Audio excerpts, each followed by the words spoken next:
그동안 자동차 급발진 사고가 일어나면 소비자가 자동차의 결함 여부를 입증해야만 했습니다. 하지만 자동차에는 워낙 고도의 기술이 담겨 있어 입증이 쉽지 않은 것도 사실인데요. 지난해 말 발생한 강릉 급발진 의심 사고를 계기로 정치권에서 이 문제를 집중 논의하고 있습니다. 홍한표 기자가 보도합니다.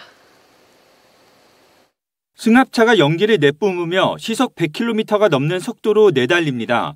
추돌 사고를 내고도 600m쯤 달리더니 왕복 6차선 도로를 날아 지하 통로로 추락했습니다. 뒷좌석에 타고 있던 12살 어린이가 그 자리에서 숨졌고 운전자였던 할머니는 크게 다쳤습니다. 브레이크를 이제 밟았는데 그게 잘 안 되더라고요. 그 생각만 하면 이 사고는 급발진 여부를 놓고 공방이 지금까지 계속되고 있습니다.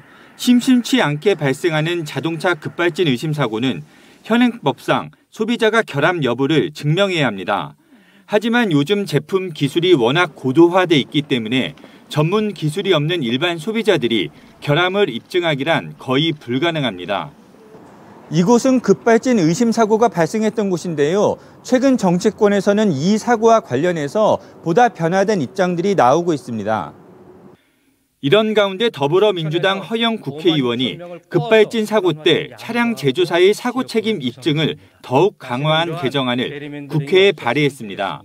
급발진 의심 사고가 나면 제조사가 영업 비밀이라 하더라도 관련 증거와 자료 제출을 거부하지 못하도록 제조물 책임법 개정안을 대표 발의한 겁니다.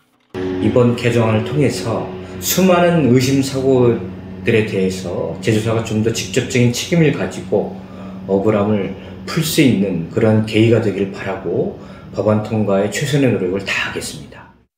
국회의원의 입법 활동을 지원하는 국회 입법조사처도 지난해 9월 유럽연합에서 관련 법령이 개정된 사례를 소개하며 우리나라에서도 강릉 급발진 의심 사고 이후 제조사가 사고 책임 여부를 밝혀야 한다는 사회적 요구가 커지고 있다고 밝혔습니다.